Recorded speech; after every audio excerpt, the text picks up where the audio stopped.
नमस्कार साथियों। साथियों, टीईटी 2 परीक्षा की तैयारी की हमारी ये छठी वीडियो है। तो देर न करते हुए सीधे प्रश्नोत्तरों पे पहुंचते हैं। पहले प्रश्न है बाल विकास एवं शिक्षा शास्त्र से। इसमें पहला प्रश्न है साथियों, बच्चों के सामाजिकरण यानी कि सोशलाइजेशन में शिक्षक की मुख्य भूमिका क्या होनी चाहिए? ऑप्शन है केवल अनुशासन बनाए रखना, या बौद्धिक व सामाजिक गुणों को विकसित करना, या फिर बच्चों को समाज से दूर रखना, या केवल परीक्षा की तैयारी करना। तो जो हम देखते हैं केवल अनुशासन बनाए रखना, तो ये तो साथियों क्या है, एक छोटा दृष्टिकोण है ना, संकुचित दृष्टिकोण कि सामाजिकरण के लिए केवल अनुशासन बनाए रखना तो आवश्यक नहीं है। क्योंकि केवल अनुशासन बनाने से बच्चे का क्या होगा, पूरा ओवरऑल डेवलपमेंट नहीं हो पाएगा, और ना तो उसका ये सोशलाइजेशन हो पाएगा, सामाजिकरण हो पाएगा, सोशल डेवलपमेंट भी नहीं हो पाएगा। दूसरा है बौद्धिक व सामाजिक गुणों को विकसित करना। तो ये वाला जो है हमारा सबसे उपयुक्त विकल्प है साथियों, है ना। इसमें क्या है कि शिक्षक का मुख्य कार्य क्या है, बच्चों में ज्ञान के साथ साथ समाज में रहने के तौर तरीके बच्चे को सिखाना, सहयोग की भावना सिखाना, सहानुभूति और नैतिक मूल्यों का उसके विकास करना। ये जो है इसमें आता है, बौद्धिक और सामाजिक गुणों को विकसित करने में अध्यापक का कार्य है ना। तो बच्चों को समाज से दूर रखना तो वैसे ही गलत हो गया है। बात हम सोशलाइजेशन की कर रहे हैं और इधर बात कर रहे हैं दूर रखना, तो गलत हो गया। तो एक कॉल आ गई थी साथियों। तो बच्चों को समाज से दूर रखना, ये तो कोई इसका ऑप्शन हुआ नहीं। केवल परीक्षा की तैयारी कराना, ये भी सोशलाइजेशन का कोई गुण नहीं है। ठीक है, तो हमारा राइट ऑप्शन हो गया ऑप्शन बी। चलते नेक्स्ट क्वेश्चन की ओर। अगला प्रश्न है हमारा, किशोरावस्था में होने वाले तीव्र शारीरिक और मानसिक परिवर्तनों के कारण किशोरों के अध्ययन का मुख्य विषय कैसा होना चाहिए, है ना।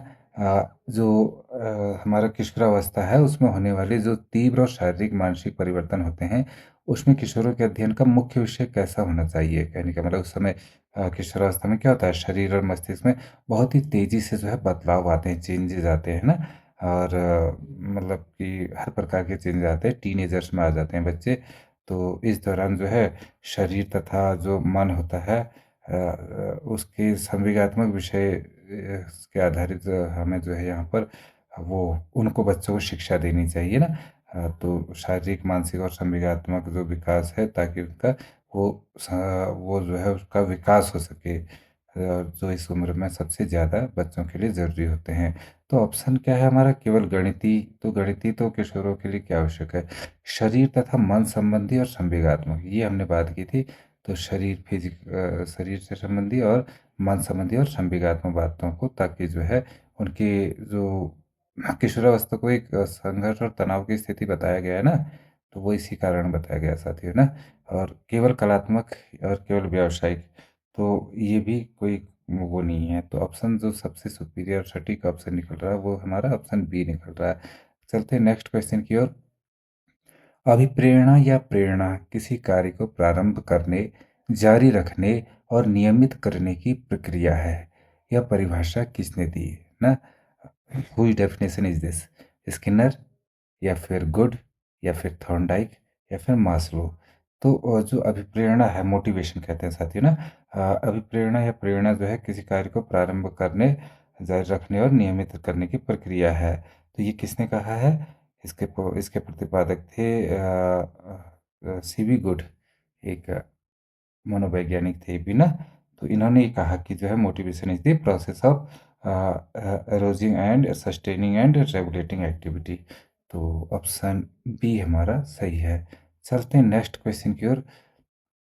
एनईपी 2020 ना, एनईपी 2020 शिक्षा में रटन प्रणाली को खत्म करके मुख्य रूप से किस पर सबसे अधिक बल देती है? तो जो पूछा जा रहा है कि जो हमारी राष्ट्रीय शिक्षा नीति है ना 2020, तो ये जो है शिक्षा में रटन प्रणाली को खत्म करके मुख्य रूप से किस पर अधिक बल दे रही है? रटन प्रणाली को तो खत्म कर रही है ना, लेकिन जो है उसके अलावा किस पर बल दे रही है? तो अगर ये देखें केवल परीक्षाओं की संख्या बढ़ाने पर ना, तो अगर परीक्षाओं की संख्या बढ़ाना तो ये एनईपी का तो उद्देश्य है नहीं साथियों, है ना। इसका बल्कि मूल्यांकन को आसान और सतत बनाना जो है एनईपी का काम है। परीक्षाओं की संख्या बढ़ाने से कुछ नहीं होगा। और दूसरा वैचारिक समझ, समालोचनात्मक चिंतन और संप्रत्यात्मक स्पष्टता। तो ये जो है विकल्प बिल्कुल सही है साथियों, है ना? आपको पहले ही पता लग गया होगा कि ये विकल्प सही है, क्योंकि राष्ट्रीय शिक्षा नीति 2020 जो है परीक्षा के लिए जो रोट लर्निंग करते हैं, रटने की प्रणाली की आदत को पूरी तरह वो करती है, नेग्लेक्ट करती है, हतोत्साहित करती है ना? तो इसका मुख्य उद्देश्य क्या है? छात्र में विषयों की गहरी समझ, वैचारिक समझ आ गया, तो गहरी समझ और तार्किक सोच विकसित करना, तो समालोचनात्मक चिंतन और संप्रत्यात्मक स्पष्टता पर, तो ये हो गया। बाकी अंग्रेजी भाषा को अनिवार्य करने पर कहेंगे तो एनईपी तो कहती है, और भी जो हमारी लोकल लैंग्वेज है, क्षेत्रीय भाषाएं, रीजनल लैंग्वेजेज, तो उनको जो है बढ़ावा मिलना चाहिए, न कि अंग्रेजी ज़रूरी है। ठीक है, ये भी गलत हो गया। और कड़े अनुशासन पर की बात करें तो कड़े अनुशासन के बजाय एनईपी खुद ही कहता है कि लचीले और छात्र अनुकूल सीखने का माहौल हो, क्योंकि आजकल चाइल्ड सेंटर्ड एजुकेशन है ना। तो ये हमारा option B is the right answer साथियों। चलते नेक्स्ट क्वेश्चन। नेक्स्ट क्वेश्चन है शैक्षिक उद्देश्यों के प्रसिद्ध ब्लूम के वर्गीकरण, जिसे ब्लूम टैक्सोनॉमी भी कहते हैं, इसके मुख्य तीन क्षेत्र कौन से हैं ना? तो जो हमारा ये ब्लूम है, इनका नाम था साथियों बेंजामिन सैमुअल ब्लूम। ये जो है एक प्रसिद्ध, जो है बार बार आता है ना ब्लूम, तो वो कौन थे, कहाँ के थे भी क्वेश्चन हो सकता है, बार बार हम जब भी पढ़ते हैं ये पेडागोजी में, तो इसमें ब्लूम का बार बार जिक्र हो रहा है। तो ये क्या थे? एक प्रसिद्ध जो है अमेरिकी शैक्षिक मनोवैज्ञानिक थे और शिक्षाविद थे ना। तो शिक्षा के क्षेत्र में इन्होंने छात्रों के सीखने के तरीकों और मूल्यांकन प्रणालियों पर गहरा जो है वो किया, रिसर्च की। ठीक है, रिसर्च की, इन्हें शोध किया, तो शोध किया था। तो ब्लूम और उनके कुछ साथी थे, शिक्षाविद साथी, तो उन्होंने इन उद्देश्यों को सन 1956 में एक अपना अपना जो है पुस्तक प्रकाशित की थी इन्होंने, है ना? वो टेक्सोनॉमी ऑफ एजुकेशनल ऑब्जेक्टिव्स। तो वो इसे आप वो भी रख सकते हो, taxonomy of educational educational objectives, ओ EJECTIVES ऑब्जेक्टिव्स, ये इनकी पुस्तक का नाम था साथियों। ठीक है, 1956 में प्रकाशित हुई थी, आप ध्यान रखिएगा, कभी आ भी जाता है तो। इसमें जो है ब्लूम ने शैक्षिक गतिविधियों के तीन तीन प्रमुख क्षेत्र बताए। ठीक है, प्रमुख क्षेत्रों की पहचान की थी।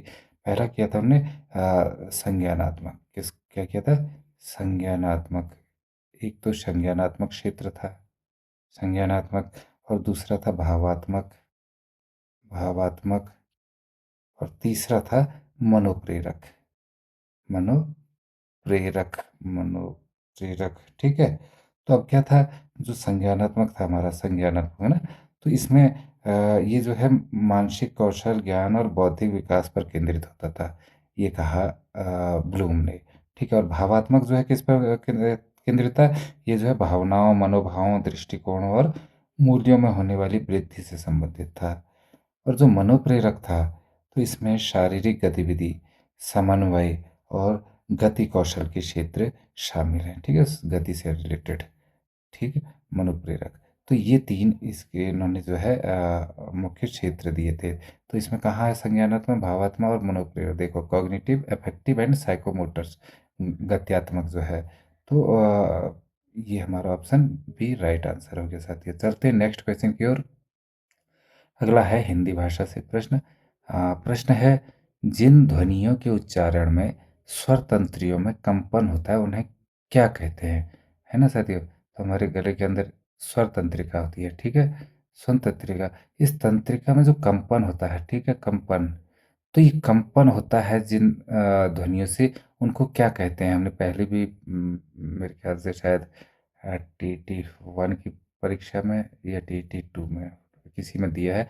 या एक बात और बताऊंगा साथियों कि आप केवल विषयगत जो ज्ञान है वो TT2 का, वो तो यहाँ से दे सकते हैं, साथ ही साथ आप TT1 का के कोर्स जो दिए हैं या TT1 की वीडियो को भी अवश्य देखें, क्योंकि उसमें और इसमें लगभग समान होंगे आपके जो पेडागोजी हो गई, चाइल्ड डेवलपमेंट और पेडागोजी से क्वेश्चन कहीं से भी आ सकते हैं। उस तो आपका जो प्रश्न प्रश्न बैंक जो है आपका वो बढ़ेगा उससे।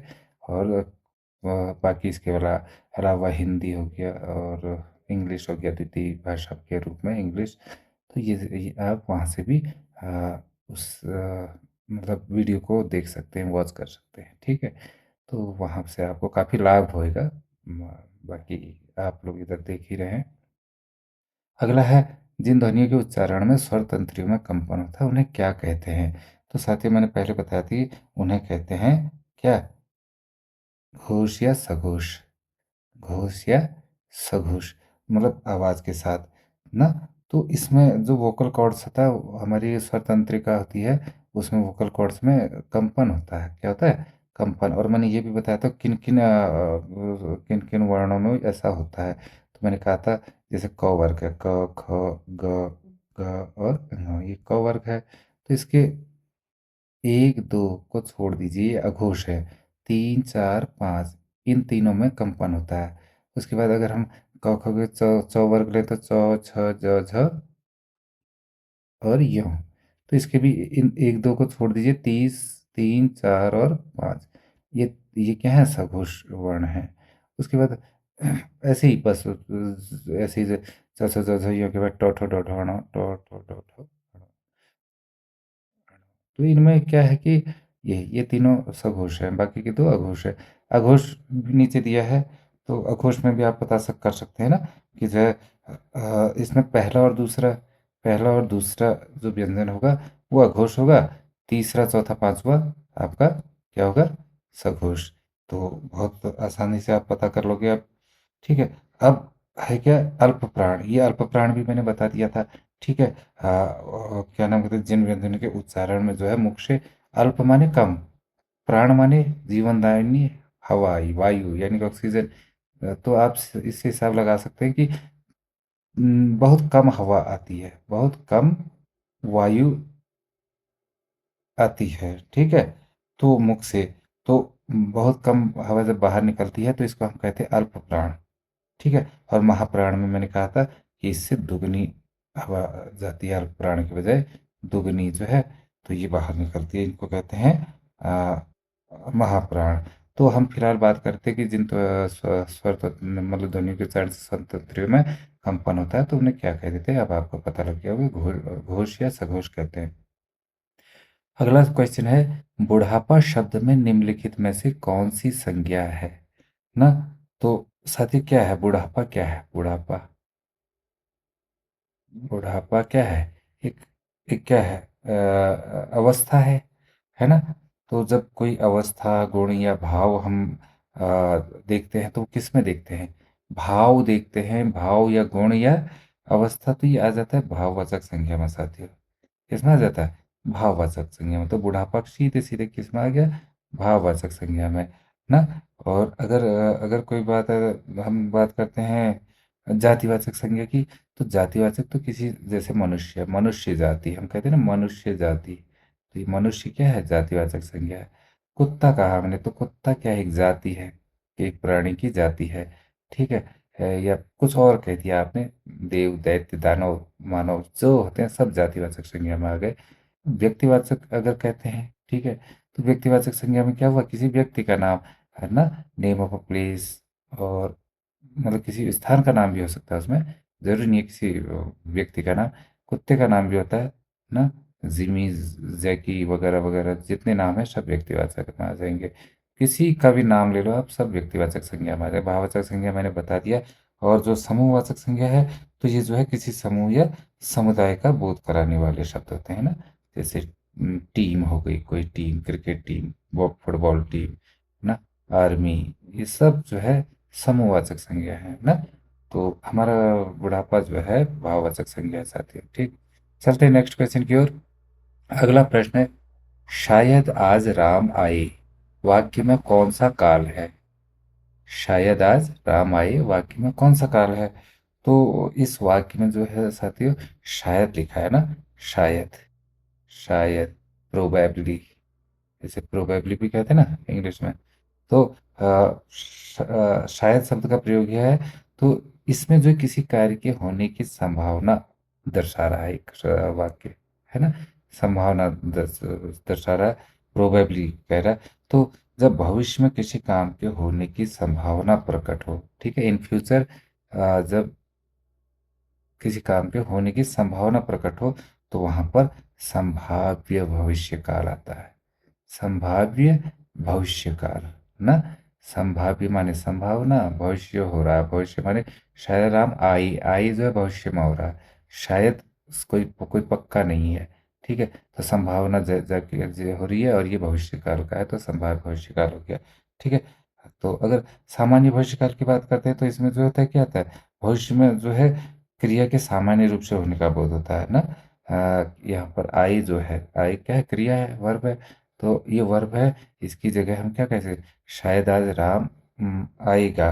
तो ये आएगा जो है शायद हो गया, और भविष्य काल हो गया, क्या हो गया, सामान्य भविष्य काल हो गया ये। ठीक, आएगा लगभग लगभग वो है यहाँ, मतलब कंफर्म कर दिया है कि वो आएगा, है ना। और उसके बाद हम करते हैं हेतु हेतु मद भविष्यत काल। ठीक है, तो हेतु हेतु मद भविष्यत काल क्या था साथियों, है, इसमें जो है भविष्य की एक क्रिया दूसरी क्रिया पर निर्भर होती है। ठीक है, एक क्रिया जो है, एक किसी कोई भी कार्य दूसरे कार्य पर निर्भर होता है ना। मतलब कि एक वर्ब जो है डिपेंड करती है दूसरे वर्ब पर। ठीक है, दूसरे वर्ग पर, जैसे कि मान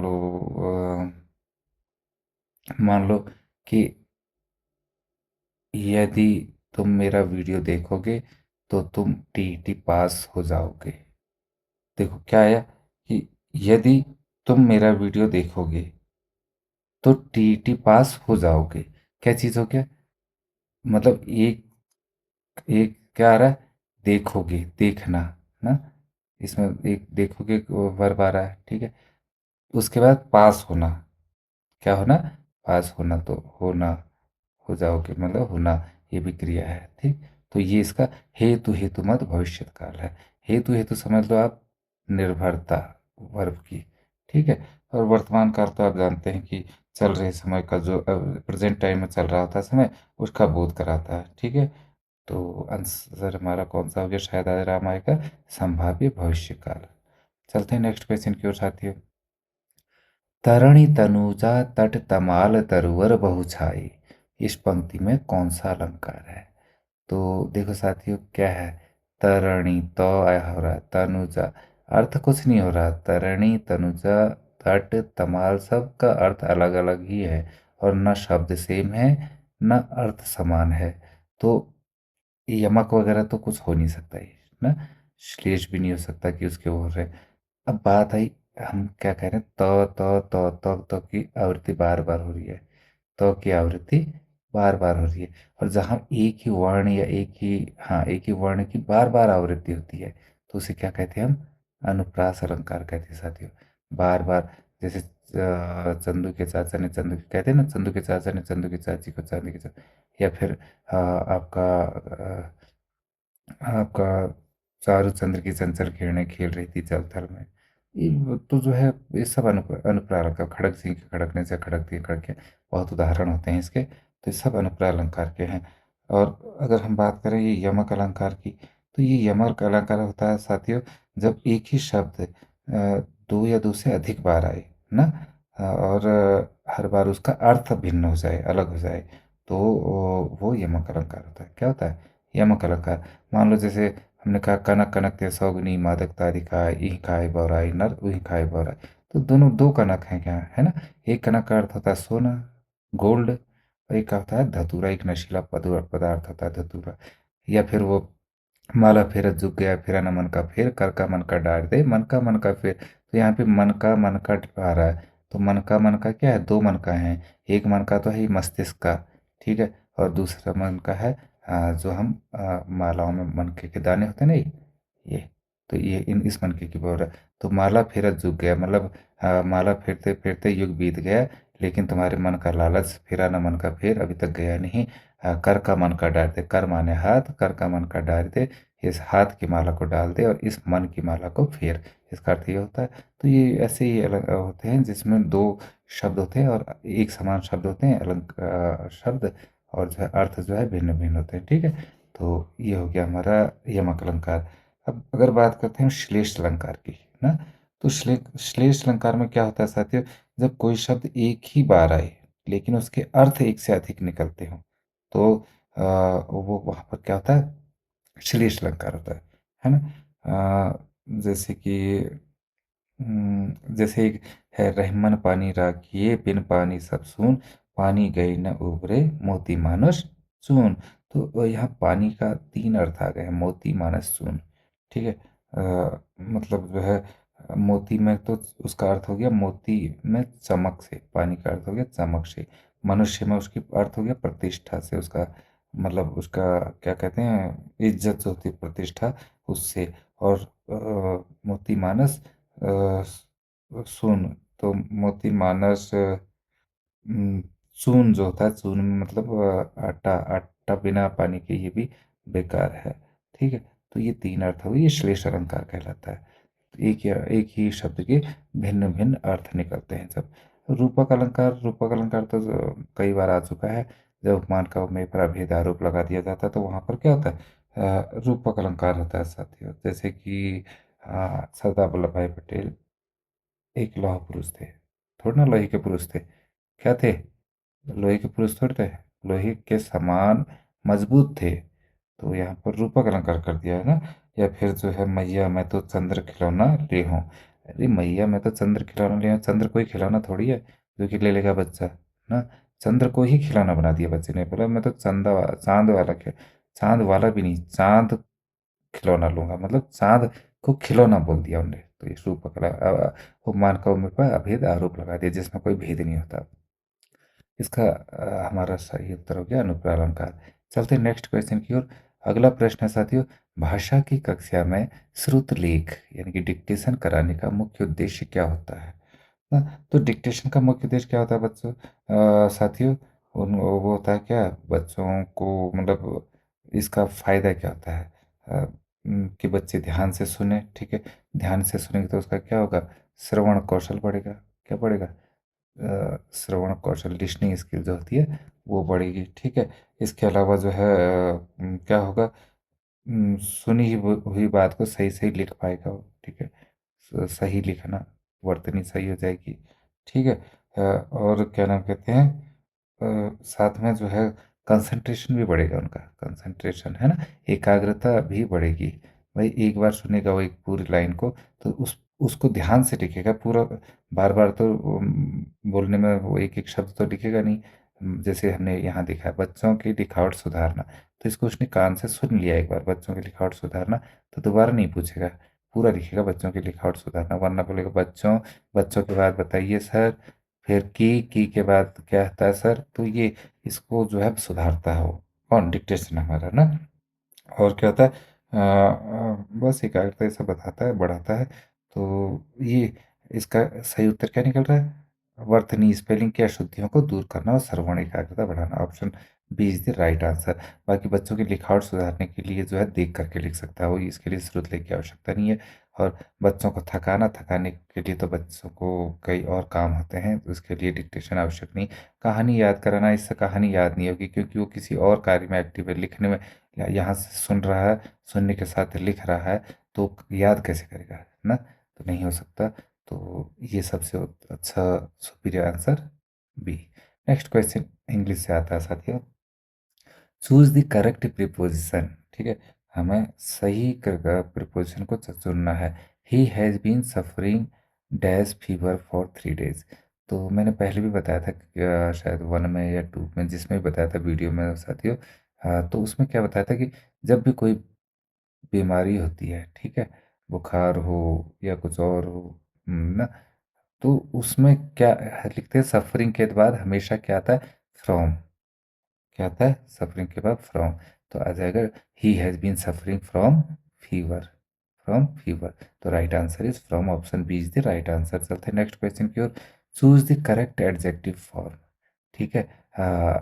सही विशेषण का वो फॉर्म यहाँ पर हमने चुनना है ना।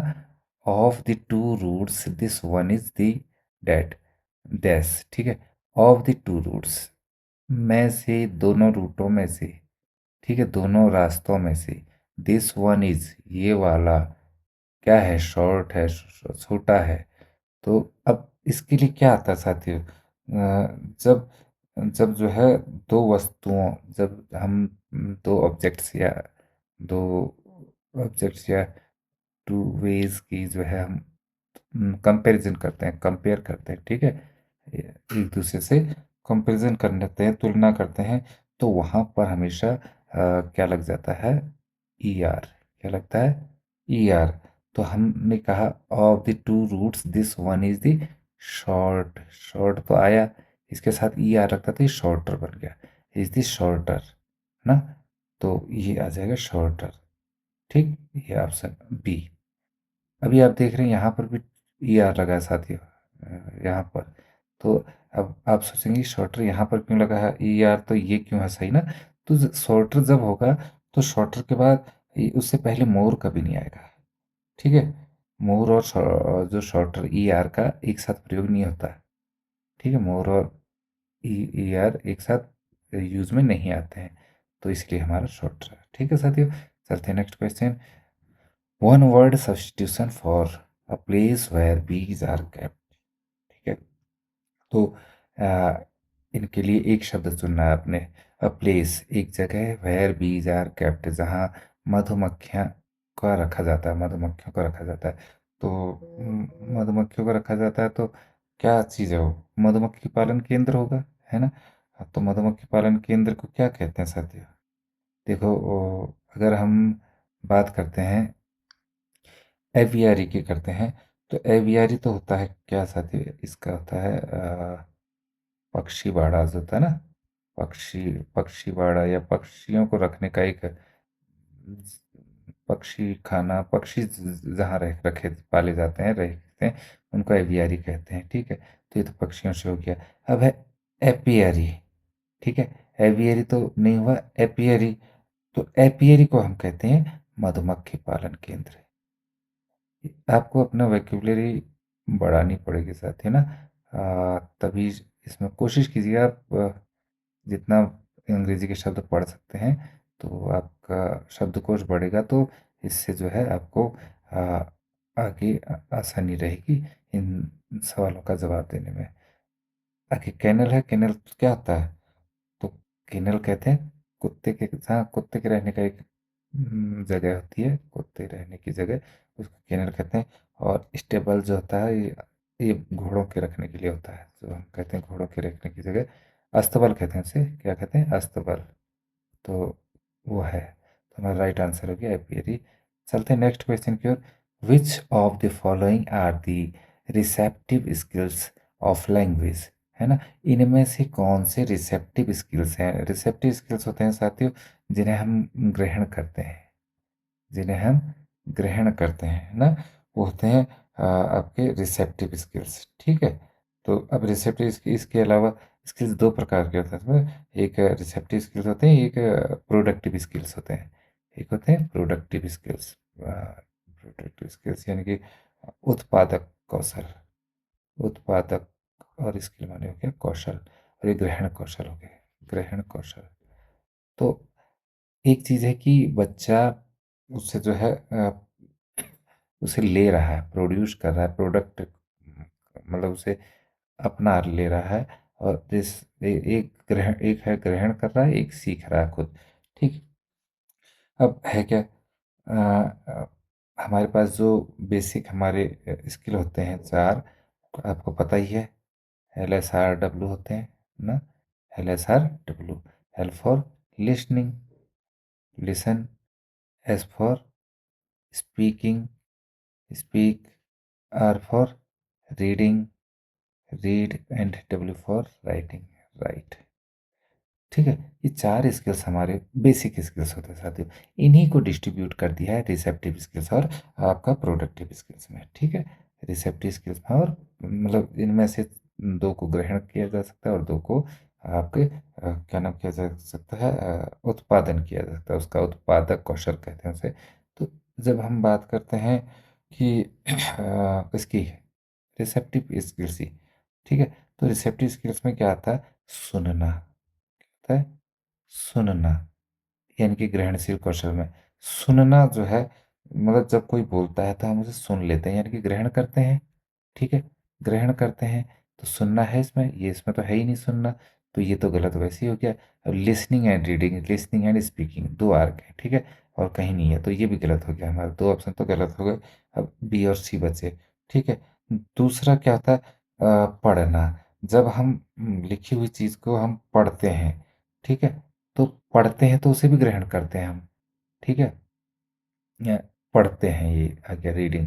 ठीक, तो लिसनिंग एंड रीडिंग जो है, ये इसका सही उत्तर आ जाएगा साथियों। ठीक है, इसके अलावा पहचानना भी होता है, मतलब जब हम इसकी जानकारी हमारे दिमाग के अंदर आती है तो उसे ग्रहण करना था, और जब हमारी जानकारी जो है हमारे दिमाग से बाहर जाती है, जब मतलब ये इनपुट हो गया, और जब उत्पादक कौशल में हो वो आउटपुट होता है। दोनों में जो है पहचान होती है, एक में हम किसी चीज़ को समझते हैं तो ग्रहण करते हैं, और किसी चीज़ को समझ कर के बोलते हैं तो वो जो है आउटपुट होता है। ठीक है, तो यहाँ पर हमारा ऑप्शन हो गया लिसनिंग एंड रीडिंग। ठीक, चलते हैं नेक्स्ट क्वेश्चन। अब आप एक चीज़ और है कि जब हमने ये लिसनिंग एंड रीडिंग बोला रिसेप्टिव स्किल के साथ ही, अगर हम प्रोडक्टिव स्किल को लेंगे तो उसमें जो है स्पीकिंग एंड राइटिंग रहता है। ठीक है, तो बोलना और लिखना, स्पीकिंग, ये जो है आपका प्रोडक्टिव स्किल्स का उदाहरण है, प्रोडक्टिव स्किल का। ठीक है, यानी कि जो मतलब आपका उत्पादक कौशल का, and this is the example of receptive skill. Option B is the example of receptive skill, and option A is the example of productive skill. Okay, now our answer is right answer is B. चलते हैं, choose the correct home of home. ठीक है, ये जो है correct शब्द इसमें से नीचे में से चुनना है क्या, the cold dash blue across the value, है ना। तो इस वाक्य में क्या हो रहा है कि ठंडी चीज़ की बात हो रही है, ठंडी चीज़ की बात हो रही है जो कि ब्लू कर रही है, मतलब जो कि आपके बह रही है। ब्लू माने बहना उड़ना कह सकते हैं। ठीक है, और उड़ना ये ब्लोइंग होता है ना, जैसे वैसे ब्लू। अक्रॉस द वैली, घाटी के पार, घाटी के पार, कोई ऐसी चीज़ जो घाटी के पार उड़ रही है ना। तो अब घाटी के पार क्या, वाइन, वाइन तो आप सब जानते हैं, वाइन शराब को कहते हैं, तो ये तो उड़ के नहीं जाएगी ना। ब्लू, ब्लू माने नीला कलर हो गया, ये भी नहीं उड़ के जा सकता। वुड, लकड़ी भी उड़ के नहीं जा सकती है। वैली के पार जो जाएगी तो जाएगी विंड, तो the cold wind, wind cold भी होती है, ये भी सही है। ठीक है, तो ये सही हो गया, बाकी ब्लू तो कोल्ड होता नहीं है। वाइन और वुड अगर कोल्ड कह सकते हैं लेकिन उड़ के नहीं जा सकते, तो राइट ऑप्शन इज विंड। ठीक है, चलते हैं नेक्स्ट क्वेश्चन। नेक्स्ट क्वेश्चन है हमारे सामाजिक विज्ञान से साथी। पहला प्रश्न है, मौर्य साम्राज्य के संस्थापक कौन थे। Option A Bindusara, option two Chandragupta, Bindusara भी मौर्य था। ठीक है, चंद्रगुप्त मौर्य है ही, अशोक भी मौर्य था।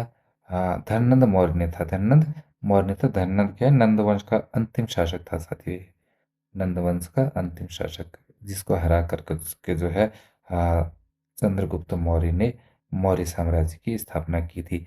जब नंद धनानंद को हरा करके चंद्रगुप्त मौर्य ने मौर्य साम्राज्य की स्थापना की, तो संस्थापक कौन एक होगा जिसने स्थापना की। तो स्थापना किसने की साथियों, चंद्रगुप्त मौर्य ने ना। जिसके इनके गुरु कौन थे,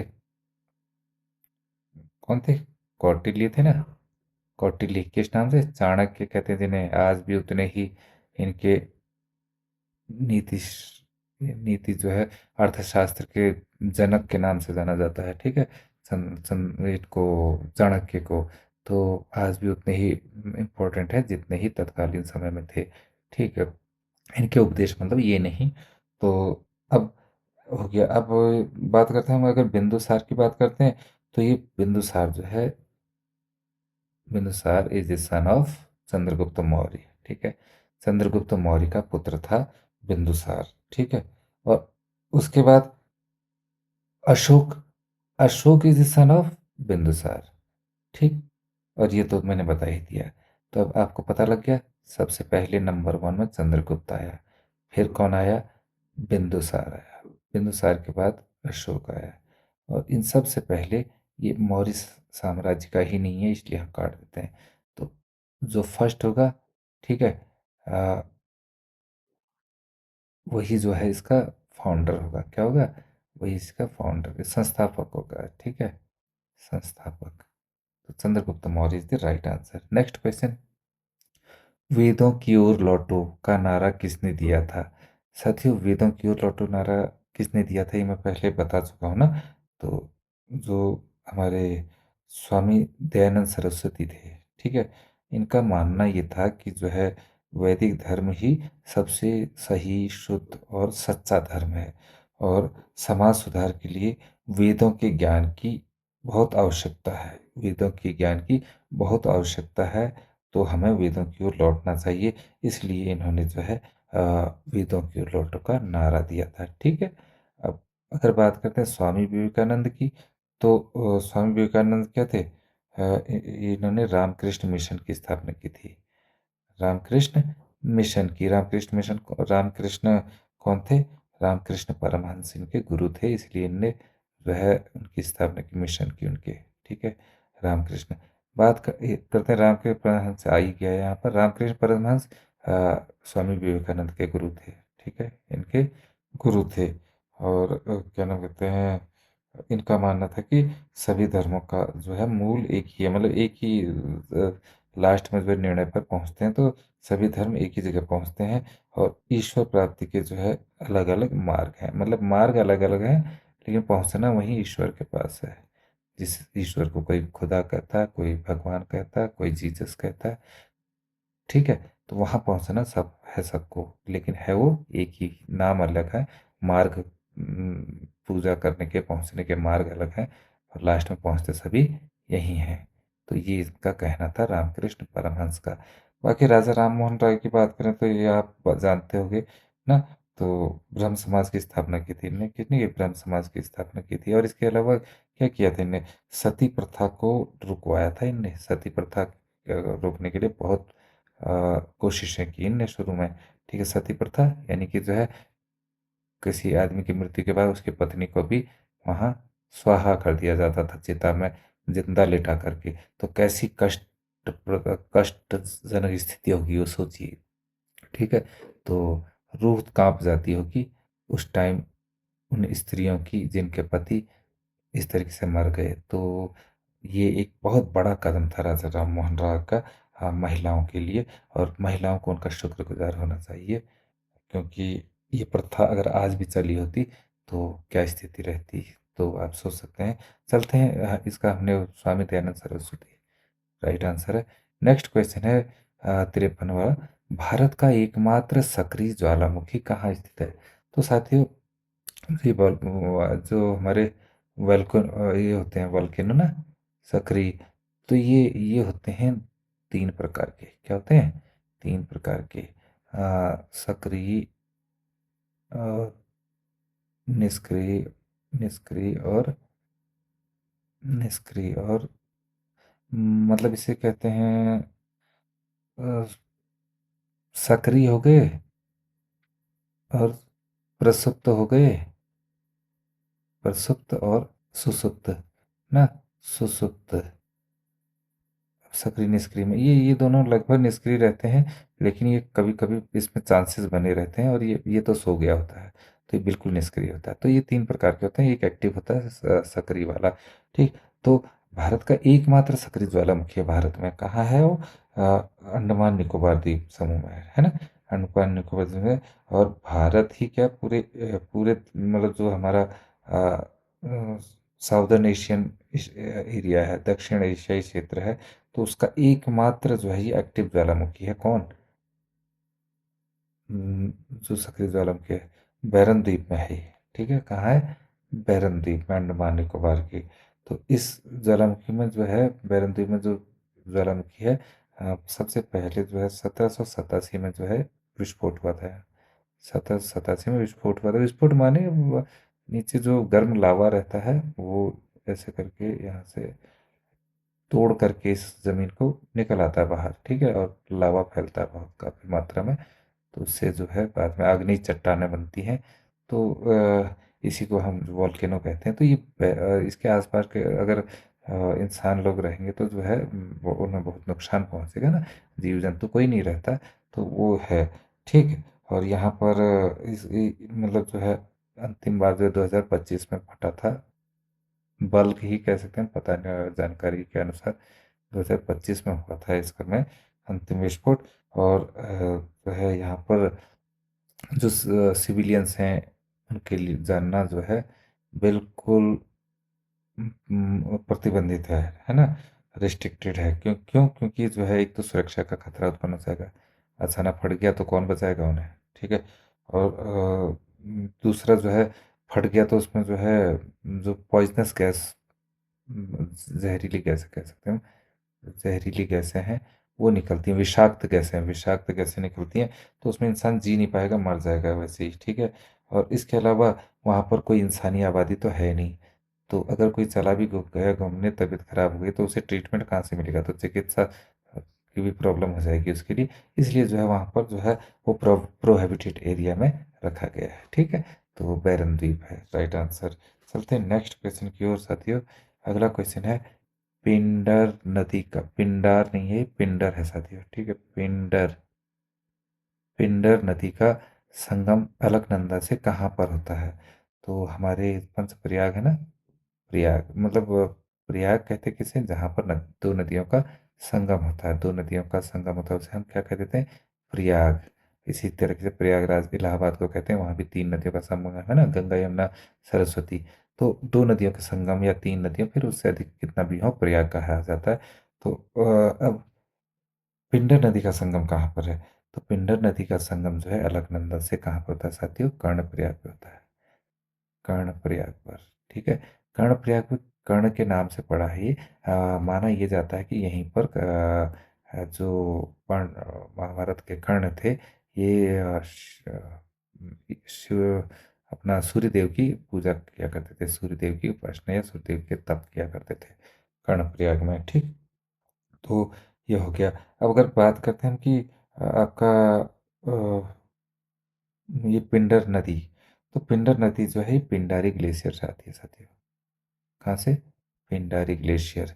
ये पिंडारी हिमनद कह सकते हैं उसे, हिमनद या ग्लेशियर बात एक ही है। ये बागेश्वर में है, कहाँ है, बागेश्वर जिले में है पिंडारी ग्लेशियर। वहीं से ये पिंडर नदी आती है, पिंडारी ग्लेशियर से नाम भी पड़ा है शायद उनका, उसका पिंडर करके। और अलकनंदा, अलकनंदा कहाँ से आती है, ये जो है आपके चमोली जिले में है। चमोली जिले में लास्ट बॉर्डर पर सतोपंथ पहाड़ियाँ हैं, सतोपंथ पहाड़ियाँ ना। तो और जो भागीरथी खरक ग्लेशियर है, भागीरथी खरक ग्लेशियर, तो वहां पर से ये कौन निकलती है अपनी अलकनंदा, देव नदी भी कहा जाता है इसे, देवताओं की नदी। तो अलकनंदा को तो वहां से निकलती है, ठीक। अभी अलकनंदा जो जा रही है, ये सभी जगह जा रही है। देखो रुद्रप्रयाग में अलकनंदा मिलेगी, कर्णप्रयाग में अलकनंदा आई है, नंदप्रयाग में अलकनंदा, और देवप्रयाग तक भी ये अलकनंदा का अस्तित्व बना रहता है। मतलब ये होता है कि जो नदी बड़ी होती है उसी का नाम ले लिया जाता है। मिलती तो इससे कौन सी है, पिंडर भी मिलती है, रुद्रप्रयाग में मंदाकिनी भी मिलती है, नंदप्रयाग में नंदाकिनी भी मिलती है, देवप्रयाग में जो है आपका भागीरथी भी मिलती है। इतनी नदियाँ मिलती हैं, लेकिन जो है अपना नाम ये नहीं खोती है। यानी कि आप समझ गए होंगे कि जो सहायक नदी होती है, जो नदी मिलती है उसका नाम नहीं होता, जो बड़ी नदी थी उसका नाम होता है। तो अब रुद्रप्रयाग हमने बता दिया, रुद्रप्रयाग मंदाकिनी नदी है, कहाँ है, मंदाकिनी नदी। मंदाकिनी नदी कहाँ से निकलती है, आपका ये निकलती है आपका एक त्रिशूल पर्वत है ना, नहीं वहाँ से तो शायद मंदाकिनी नदी निकलती है, मंदाकिनी निकलती है ये आपका एक चौरी चौरा, चौरी चौरा ग्लेशियर, चौरी बाड़ी है, चौरी बाड़ी ग्लेशियर है ना, चौरी बाड़ी ग्लेशियर। तो वहां से निकलती है साथ ये कहाँ है, ये ठीक केदारनाथ, आपने देखा है ना केदारनाथ, तो केदारनाथ से ही होते हुए आती है मंदाकिनी नदी, ठीक है। उसी के ऊपर जो है चोराबाड़ी हिमनद है, ठीक है, चोराबाड़ी झील है। कहा जाता है कि गांधी जी के वहाँ अस्थि भी वहाँ विसर्जित की गई थी। तो वहीं से जो है निकलती है मंदाकिनी। ठीक है। और संगम कहाँ होता है इसका? रुद्रप्रयाग में। कहाँ होता है? रुद्रप्रयाग में। इसके बाद अगर हम बात करते हैं नंदप्रयाग की, कर्णप्रयाग तो हो गया, नंदप्रयाग में नंदाकिनी नदी मिलती है, किसके साथ? अलकनंदा के साथ, नंदाकिनी नदी। ठीक है साथियों। तो अब ये त्रिशूल पर्वत के पास से आती है नंदाकिनी नदी। ठीक है। एक ये त्रिशूल पर्वत के नीचे जो है यहाँ पर एक होमकुंड झील है। इस होमकुंड झील से होते हुए आपकी नंदाकिनी नदी आकर के यहाँ पर अलकनंदा से मिलती है। ठीक। तो ये भी नंदप्रयाग हो गया। देवप्रयाग में तो आप जानते ही हैं, सास और बहू वाली नदियाँ। ठीक है, अलकनंदा और भागीरथी। ठीक। तो इसके आगे से फिर गंगा स्टार्ट, इसके बाद क्या होता है, गंगा बन जाती है। नाम अलकनंदा और भागीरथी दोनों का बदल करके गंगा में बदल जाती है। And Ganga is our Holi river. तो होली रिवर तो यही, ये अलकनंदा भी है और भागीरथी भी है दोनों, क्योंकि उन्हीं के मेल से जो है आपकी गंगा बनी है। ठीक है, चलते हैं नेक्स्ट। हमारा ये आ गया पिंडर नदी कहाँ? कर्णप्रयाग में मिलती है। Right answer. चलते हैं नेक्स्ट क्वेश्चन में। काजीरंगा राष्ट्रीय उद्यान किसके लिए प्रसिद्ध है साथियों? तो काजीरंगा आपने बार बार सुना होगा। काजीरंगा जो है ये होता है, ये एक सूंड वाले गैंडे, गैंडा जो है एक सूंड वाला, उसके लिए फेमस है। ये आ गया आपका एक सींग वाला गैंडा। ठीक है। इसको जो है काजीरंगा जो हमारा राष्ट्रीय उद्यान है ना, तो इससे जो है यूनेस्को की विश्व धरोहर स्थल सूची में भी शामिल किया गया है। जैसे कि फूलों की घाटी को भी किया गया है ना, या नंदा देवी राष्ट्रीय उद्यान और फूलों की घाटी एक साथ। ठीक। तो उसी तरीके से जो है काजीरंगा राष्ट्रीय उद्यान को भी यूनेस्को ने विश्व धरोहर स्थल में शामिल किया है। ठीक। और ये कहाँ है? असम, असम राज्य में है। ये कहाँ है? असम राज्य में काजीरंगा। ठीक है। और मतलब जो है दुनिया के जितने, मतलब एक सींग वाले जितने गैंडे होते हैं दुनिया में जितने हैं, उनका 2/3 भाग जो है केवल 2/3 इतना काजीरंगा में ही है। ठीक है। और तो एक ऑप्शन ए सही हो गया। नेक्स्ट क्वेश्चन चलते हैं। अस्पृश्यता का अंत, है ना, तो एबोलिशन ऑफ अनटचेबिलिटी, तो संविधान के किस अनुच्छेद से संबंधित है? ये ये अनुच्छेद दिख रहे हैं आपको साथियों, ये सब भाग 3 में है। कभी भाग 3 में भी आ जाए तो ठीक है। भाग 3 के किस अनुच्छेद में, तो वो मत कीजिएगा, कंफ्यूज मत होइएगा। तो भाग 3 में जो है जो भारतीय ये अस्पृश्यता का अंत है, ये जो है ये अनुच्छेद 17 में रखा गया है ना, अस्पृश्यता के अंत को। मतलब इसके अंतर्गत क्या होता है कि किसी भी रूप में छुआछूत का जो है आचरण किसी भी व्यक्ति के साथ पूर्णतः जो है प्रतिबंधित रहेगा, वरना जो है वो दंडनीय अपराध है। तो ऑप्शन 17 हमारा सही है। अगर हम अगर हम बात करें ये आर्टिकल 14 की, अनुच्छेद 14 की, तो अनुच्छेद 14 क्या होता है? वो कहता है कि विधि के समक्ष समता। ठीक है, विधि के समक्ष समता यानी कि इक्वलिटी बिफोर लॉ। ठीक। तो इसमें सभी लोग समान है करके बताया गया है। अनुच्छेद 15 की बात करें तो ये क्या क्या कहता है? धर्म, वंश, लिंग, जाति और जन्म स्थान या फिर भौगोलिक एरिया के आधार पर जो है किसी के साथ भेद नहीं किया जाएगा। ठीक है।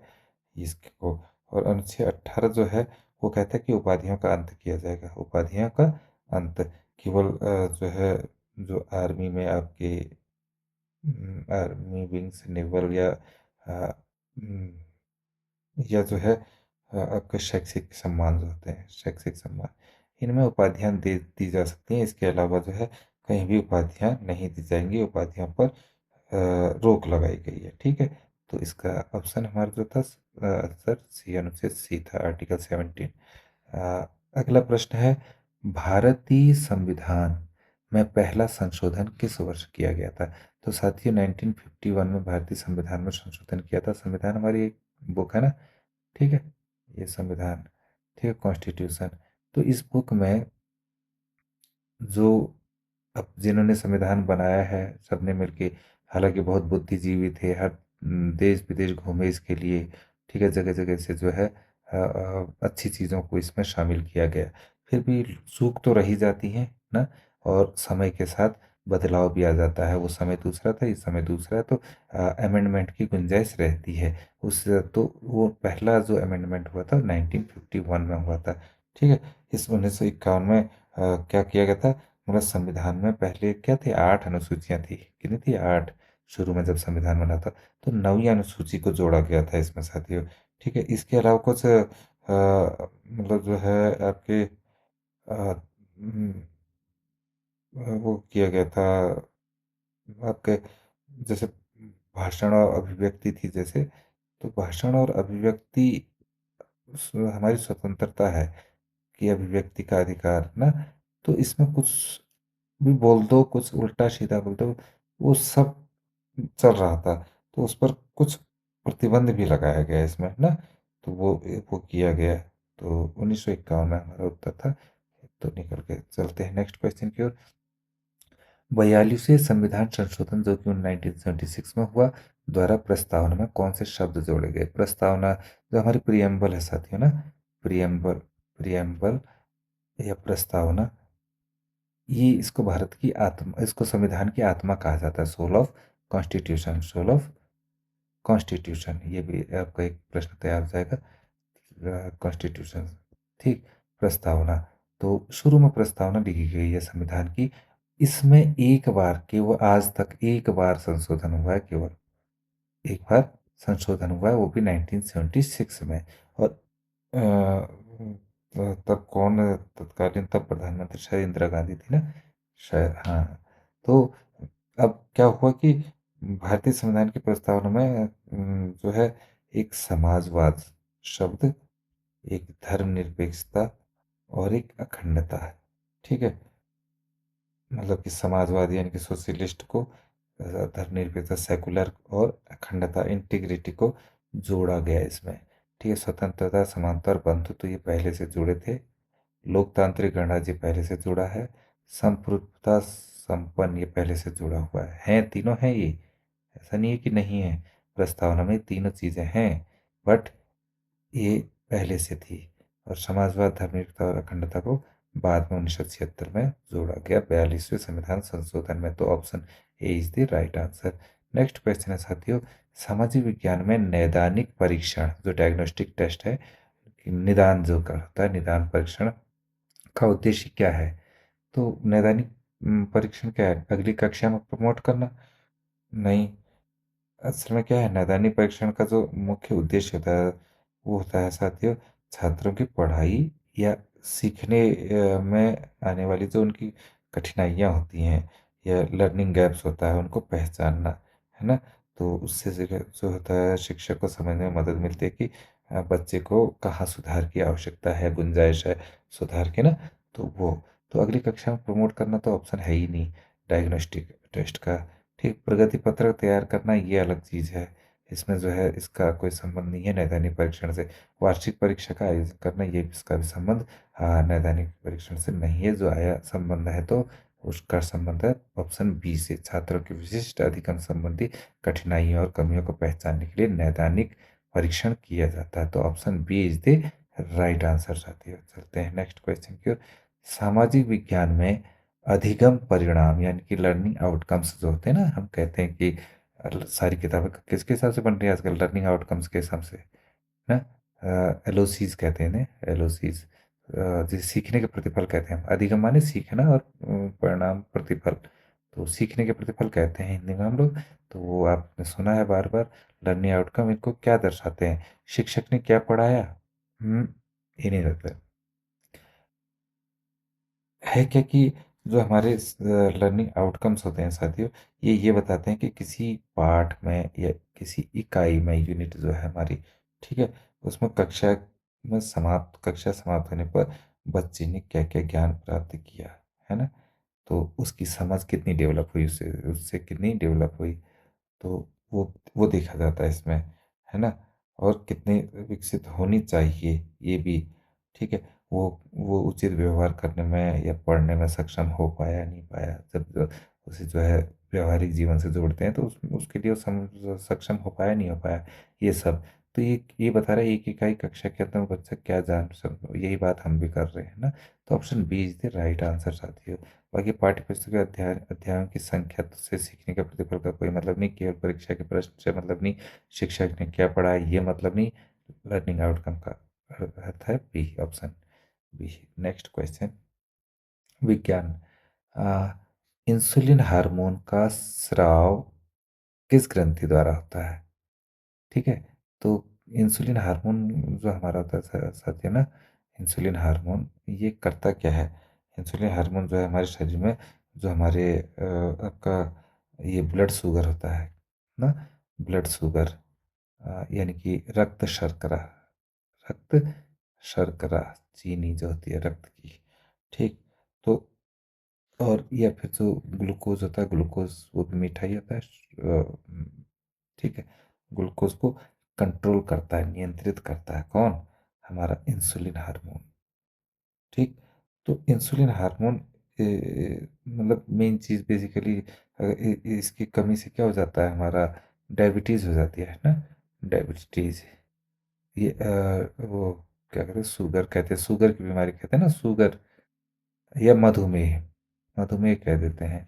मधुमेह नामक रोग हो जाता है इससे, इंसुलिन हार्मोन की कमी से। अब आता कहाँ है? हमारा जो ये हमारा पेट है, पेट के इस तरफ एक पैंक्रियाज ग्रंथि होती है साथियों ना, पैंक्रियाज। तो ये पैंक्रियाज ग्रंथि जो है यही स्राव करती है इंसुलिन हार्मोन का, इंसुलिन हार्मोन का, ठीक है। तो ये होती कहाँ कहाँ मैंने, पैंक्रियाज, पैंक्रियाज को कहते हैं अग्न्याशय, इन हिंदी अग्न्याशय कहते हैं, ठीक है। तो ये जो है इसी के डिसबैलेंस होने से इंसुलिन हार्मोन के हमें शुगर वुगर की बीमारी होती है। अब अगर बात करते हैं थायराइड, तो ये क्या है, ये पैंक्रियास ग्लैंड हो गई, ये थायराइड। तो थायराइड ग्लैंड, इस थायराइड ग्लैंड किसका स्राव करती है? थायराइड ग्लैंड का काम क्या है? थायरोक्सिन हार्मोन का, है ना, थायराइड से बना है, थायरोक्सिन हार्मोन का करती है, ठीक है। तो ये जो है, जो हमारा बीएमआर रहता है, बी बेसिक मेटाबॉलिक रेट या उपापचय दर, ठीक है, मेटाबॉलिज्म, उपापचय ना, इनको जो है नियंत्रित करती है हमारी थायराइड ग्रंथि। अगर हम पीयूष ग्रंथि, पिट्यूटरी ग्लैंड जो होती है, ये इस पर बात करते हैं ना, मटर के दाने के बराबर होती है पिट्यूटरी ग्लैंड, आपने सुनी होगी। तो ये अन्य ग्रंथियों के स्राव को नियंत्रित करती है। अगर हम बात करते हैं, अग्न्याशय हो गया हमारा, अधिवृक्क, किसकी बात करते हैं? अधिवृक्क की। तो एड्रिनल होता है ये साथियों, दो किडनी, हमारे दो किडनियों के ठीक ऊपर होता है ना, कहाँ पर होता है? किडनी के ठीक ऊपर स्थित होता है। और अब इसका इसका काम क्या होता है? ये एड्रिनल हार्मोन जो है बनाते हैं ना, और इसको मतलब संकटकालीन हार्मोन भी कहा जाता है, संकटकालीन हार्मोन कहा जाता है। क्योंकि क्या होता है कि जब शरीर को अचानक किसी खतरे या डर या तनाव या आपका डर हो गया, तनाव हो गया, इन सब का आभास होता है, तो उस आपातकालीन स्थिति से निपटने के लिए तुरंत अपने आप तैयार हो जाता है, ठीक है। तो इसलिए इसे संकटकालीन हार्मोन भी कहते हैं, किसको? अधिवृक्क को। फिलहाल हमारा इंसुलिन हार्मोन कहाँ था? अग्न्याशय में है। यहाँ से जो है राइट आंसर है। अगला, जीव विज्ञान का जनक किसे माना जाता है ना? Who is the father of biology, ठीक है, जीव विज्ञान, बायोलॉजी। तो बायोलॉजी का जनक किसे माना जाता है साथियों? बायोलॉजी का जनक माना जाता है अरस्तु को, ठीक है। इसे जूलॉजी का जनक भी माना जाता है, ठीक है, also called by the father of zoology, ठीक है, अरस्तु, ठीक। तो इन्होंने जो है सबसे पहले जीवों के जो का क्लासिफिकेशन किया था, ठीक, वर्गीकरण किया था, क्लासिफिकेशन, और लक्षणों को व्यवस्थित, उसके जो सिम्टम्स होते, लक्षण थे, तो उनका व्यवस्थित अध्ययन किया था। तो इसको इसलिए कहा जाता है। अब बात करते हैं थियोफ्रेस्टस। तो थियोफ्रेस्टस क्या है? इसने जो है वनस्पति विज्ञान की, इसे वनस्पति विज्ञान का जनक कहा जाता है, ठीक है, वनस्पति विज्ञान। इसे जूलॉजी का और बायोलॉजी का कहा जाता है, इसे वनस्पति या बॉटनी का कहा जाता है। थियोफ्रेस्टस को क्या कहा जाता है? बॉटनी का जनक कहा जाता है, फादर ऑफ बॉटनी, ठीक है। उसके बाद जो है हम बात करते हैं लेम, अरस्तु हमारा हो गया, लेमार की बात करते हैं। तो इन्होंने जो है, इन्होंने क्या किया था? जीव विज्ञान शब्द का सबसे पहले नाम दिया, जीव विज्ञान का नामकरण जो है इन्होंने किया था, लेमार्क ने। ठीक है। और विकासवाद का सिद्धांत जो है लेमार्किज्म, ठीक है, इसने ही दिया था विकासवाद का सिद्धांत। ठीक है, लेमार्किज्म। अब बात करते हैं लीनियज की, तो इन्होंने जो है अपना आधुनिक वर्गीकरण का पिता कहा जाता है इन्हें। ठीक है, फादर ऑफ मॉडर्न टेक्सोनॉमी, आधुनिक वर्गीकरण का पिता, father of modern techno father of modern taxonomy, taxonomy ये कहा जाता है। ठीक है, तो ये हो गए साथियों। ये मतलब इनने ये भी बताया था साथ में, क्या था बताया था नए उसमें, कि किसी भी प्राणी या प्लांट का नाम जो है उसका नाम क्या होगा, द्विपद नामकरण होगा उसका। कैसा होगा? द्विपद नामकरण। मान लीजिए जैसे आपका चीड़ का पेड़ होता है, यहाँ चीड़, ठीक है, तो पाइनस, तो इसका जीनस हो गया, और रॉक्सबर्गीई, रॉक्सबर्गीई इसकी जो है स्पीसीज हो गई ये, तो पाइनस। ऐसे ही जैसे माना आपका बाघ है, बाघ है, ठीक है, तो पैंथेरा, पैंथेरा टाइग्रिस कहते हैं ना, ये ये जीनस, ये स्पीसीज। उसी तरीके से अगर बांस, बांस का पेड़ है, ठीक है, बांस, तो क्वेरकस ल्यूकोट्राइकोफोरा, क्वेरकस ल्यूकोट्राइकोफोरा इसका वो क्या स्पीसीज। और ये अब इसी में बांस की दूसरी प्रजाति है क्वेरकस सेमिकार्पिफोलिया, तो क्वेरकस वही चला, और स्पीसी बदल गई सेमिकार्पिफोलिया। और एक स्पीसी है क्वेरका फ्लोरिबंडा, क्वेरकस वही रहा, फ्लोरिबंडा बदल गया। ठीक है, तो मालुस डोमेस्टिका इस तरीके से। अगर देवदार है, सीट्रस देवदारा ना, सीट्रस अलग हो गया, देवदारा स्पीसीज हो गई। तो ये सब जो है इसने लिनियस ने बताया था। चलते हैं, खैर हमारे जीव विज्ञान के जनक कौन हो गए? अरस्तु हो गए। चलते हैं नेक्स्ट क्वेश्चन की ओर। प्रश्न 53 है साथियों। वाहनों की पश्च दृश्य दर्पण, पश्च माने पीछे वाला, दृश्य माने दिखाई देने वाला, दर्पण माने मिरर, तो रियर व्यू मिरर के रूप में किस दर्पण का उपयोग होता है ना साथियों? तो इसमें जो है ये हमारा दर्पण एक दर्पण हमारे तीनों दिखा दिए हैं, तीन प्रकार के होते हैं, अवतल, उत्तल और समतल। ठीक है, तो अब है क्या, ये हमारा जब दर्पण ऐसा होता है, इस साइड की साइड है ये, तो इसे कहते हैं हम उत्तल दर्पण, उठा हुआ। अगर दर्पण जो है अ, इसको हम बनाएंगे ऐसा, ये हो गया अवतल दर्पण। ठीक है, अंदर को गहरा जो होता है अवतल दर्पण होता है। और उत्तल दर्पण जो है ये ऊपर उठा हुआ भाग होता है उत्तल दर्पण।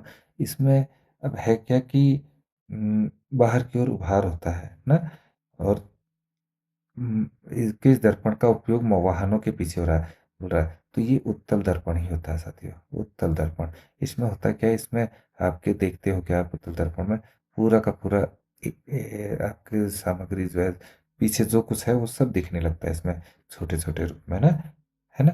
तो बिल्कुल साफ दिखते हैं और सीधे दिखते हैं, इसमें मजे की बात है।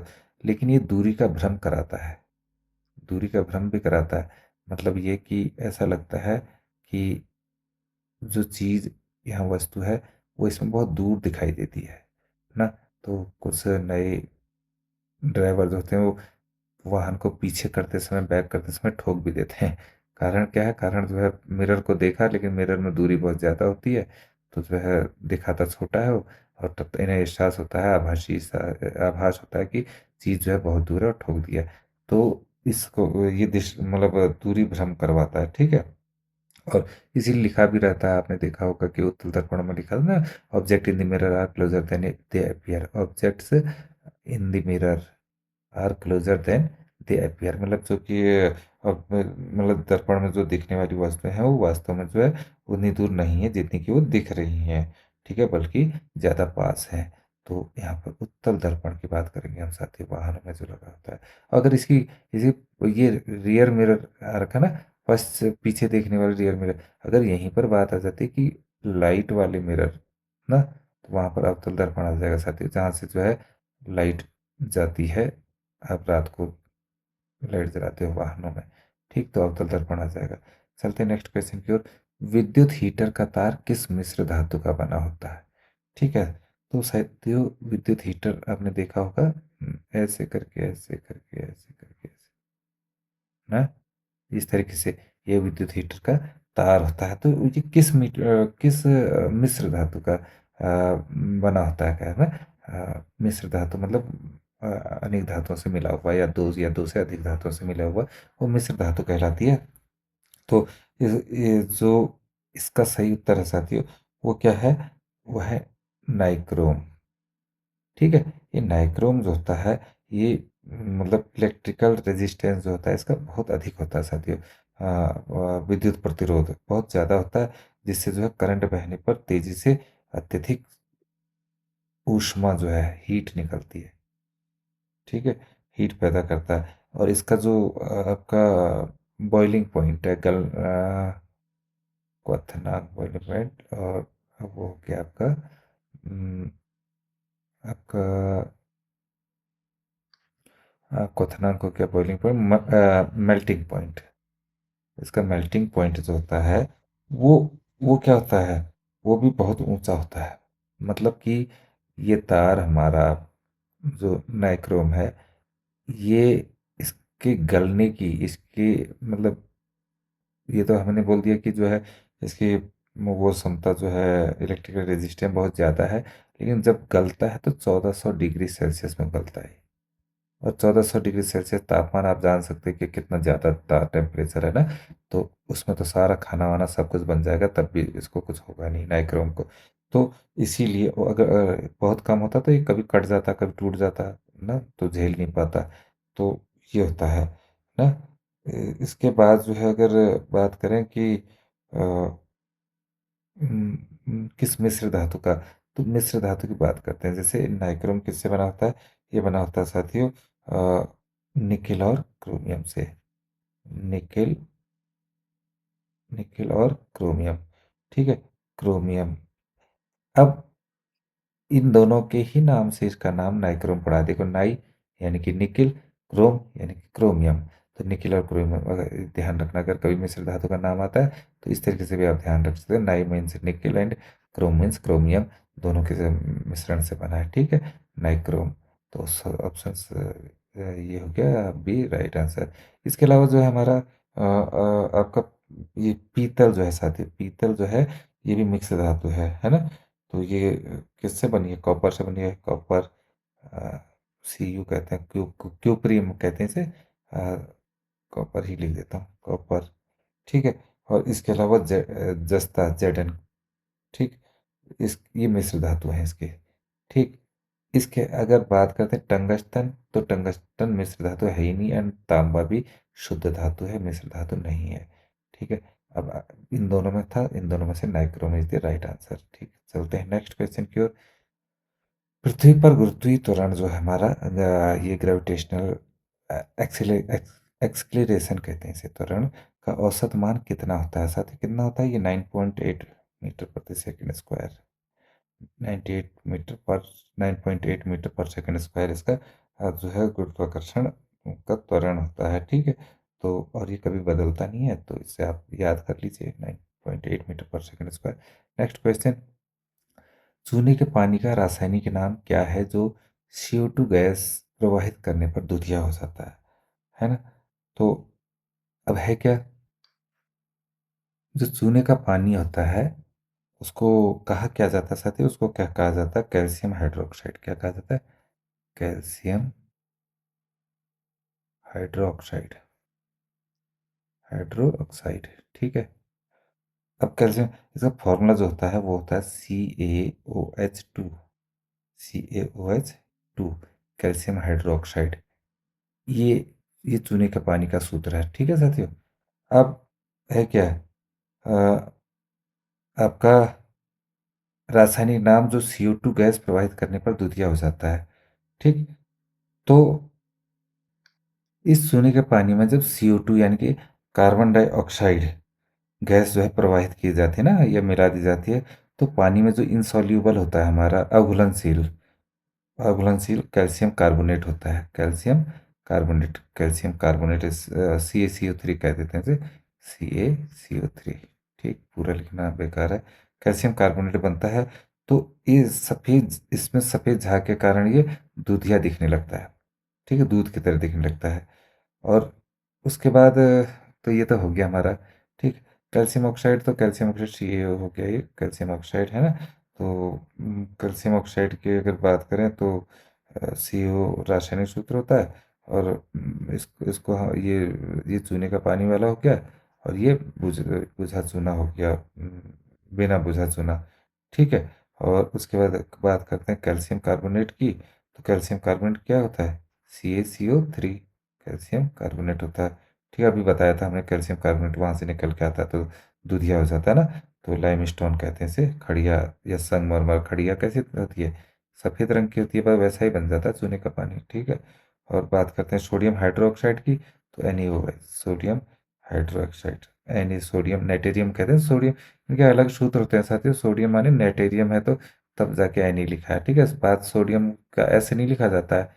या साइंस बैकग्राउंड वाले साथी तो जानते ही हैं, लेकिन जो हमारे आर्ट्स बैकग्राउंड वाले या फिर जो भी है, सोडियम का नेट्रियम होता है। ठीक है। वैसे जैसे लेड का प्लम्बम होता है, शीशे का। ठीक। अलग अलग होते हैं। सोने को AU कहते हैं। और SG, इस तरीके से कई होते हैं। तो अब चलते हैं नेक्स्ट क्वेश्चन की ओर। तत्वों का सबसे पहला वर्गीकरण किसने किया था? यानी कि त्रिक नियम किसने दिया था?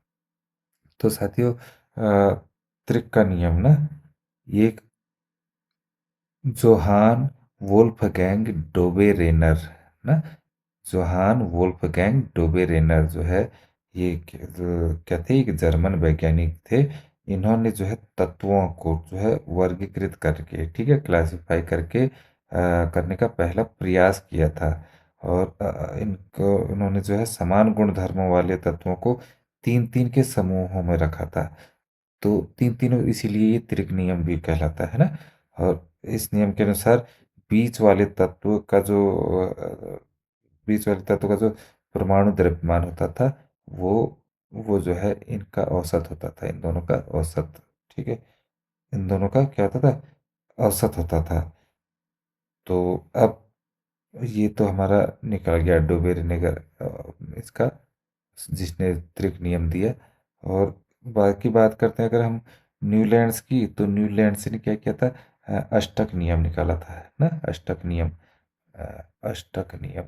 तो ये अष्टक नियम लॉ ऑफ ऑक्टेव कहते हैं इसे, लॉ ऑफ ऑक्टेव्स ना। इसके अंतर्गत जो है हर आठवें तत्व के गुण समान थे। हर आठवें तत्व के गुण समान थे। अब मेंडलीव आप पहले से ही जानते हैं, मेंडलीव ने क्या है, पीरियोडिक टेबल जो है बनाई थी, आवर्त सारणी ना। तत्वों को परमाणु द्रव्यमान के आधार पर रखा था। और साथ ही क्या किया था? नए तत्वों के लिए खाली स्थान भी रखे थे। किसने? मेंडलीव ने। और मोस्टली जो है, मोस्टली ने आधुनिक आवर्त नियम जो है, ठीक, मॉडर्न पीरियोडिक लॉग कहते हैं, वो दिया। परमाणु क्रमांक की मुख्य आधार माना इसे, परमाणु क्रमांक को इसने। ठीक है। और पुरानी सारणी की कमियों को भी दूर किया। पुरानी सारणी जो मेंडलीव ने दी थी, ठीक है, उसकी कमियों को दूर किया। तो तत्वों का सबसे पहला वर्गीकरण किसने किया था? ये डोबेरेनर ने किया था। ठीक। विरंजक चूर्ण यानी कि ब्लीचिंग पाउडर का रासायनिक सूत्र क्या है? तो ब्लीचिंग पाउडर का रासायनिक सूत्र क्या है साथियों? उसको कहते हैं कैल्शियम ऑक्सीक्लोराइड। कैल्शियम,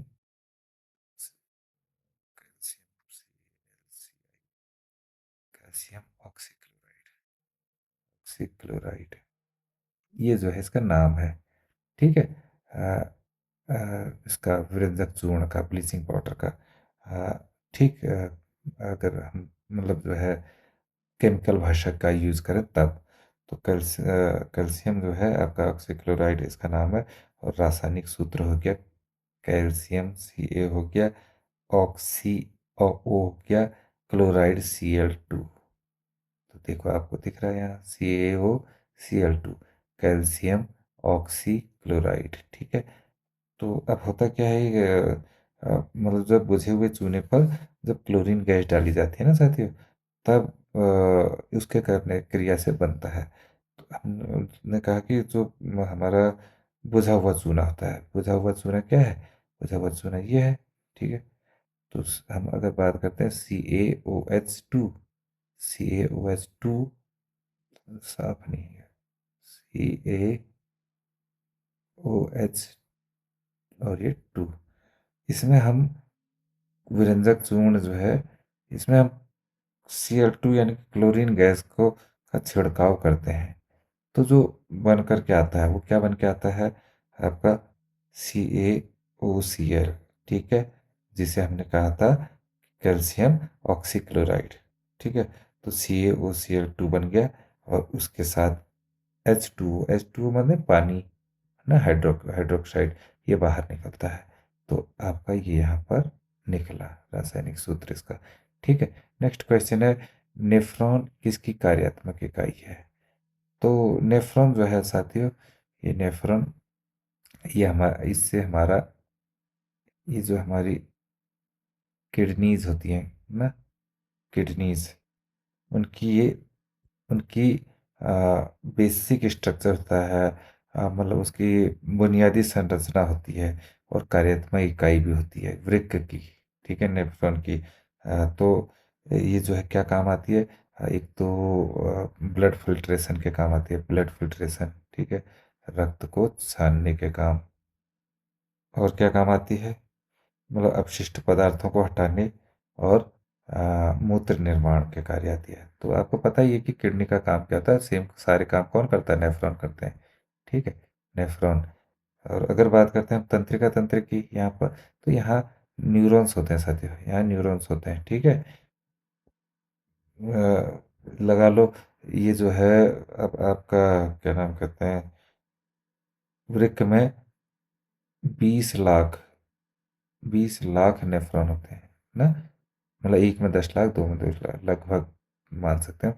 और तंत्रिका तंत्र जो होता है, तो इसमें जो है 86 अरब न्यूरॉन्स होते हैं। 86 अरब, नेफ्रॉन नहीं, न्यूरॉन्स। ठीक है, न्यूरॉन्स, क्योंकि इसकी संरचनात्मक इकाई न्यूरॉन्स है। ठीक, और ये होते हैं। उसके बाद हम बात करते हैं अगर यकृत की, लीवर की। ठीक है, तो लीवर जो है किससे बना होता है, हेपेटोसाइट से ना, जो हेपेटिक सेल कहते हैं। तो हेपेटिक सेल, इनसे बना होता है साथियों, ये पूरा का पूरा आपका यकृत बहुत जल्दी जो है ठीक भी हो जाते हैं ये सेल्स।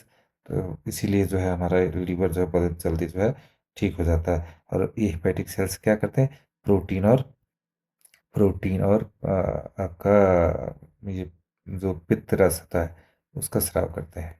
ठीक है, और बाद में गॉल ब्लैडर में भेजते हैं। ठीक, उसके बाद जो है अगर इनकी, इसमें भी जो हेपेटिक सेल्स की संख्या होती है वो 300 अरब होती है, 300 अरब के करीब।